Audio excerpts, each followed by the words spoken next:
जिल्हा कायद्याचा वाली किल्ला, नाशिक जिल्हा कायद्याचा वाली किल्ला, नाशिक जिल्हा कायद्याचा वाली किल्ला. नाशिक शहर हादरलंय. भरदिवसा खुनाचा प्रयत्न करून फरार झालेला आरोपी गुन्हे शाखा युनिट क्रमांक 1 ने फक्त काही तासांतच जेरबंद केला आहे. पंचवटी पोलीस ठाणे हद्दीतील नागचौक परिसरात 13 ऑक्टोबर रोजी हा थरार घडला. 2 आरोपींनी मोटरसायकलवरून एका व्यक्तीचा पाठलाग करत भर रस्त्यात त्याच्यावर धारदार हत्याराने वार केले. क्षणभरात परिसरात गोंधळ उडाला आणि गंभीर जखमी अवस्थेत पीडिताला रुग्णालयात दाखल करण्यात आलं. घटनेचा व्हिडिओ सोशल मीडियावर झपाट्याने व्हायरल झाला. वरिष्ठ पोलिसांनी तात्काळ तपासाचे आदेश दिले आणि मग मैदानात उतरलं गुन्हे शाखा युनिट 1चं पथक.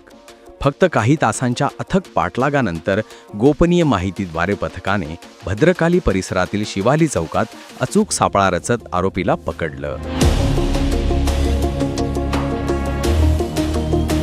सदर आरोपीला पुढील कारवाईसाठी पंचवटी पोलिसांच्या ताब्यात देण्यात आलंय. या विजेच्या गतीने केलेल्या कारवाईमुळे गुन्हे शाखा युनिट 1 सध्या नाशिक शहरात चर्चेचा विषय ठरली आहे.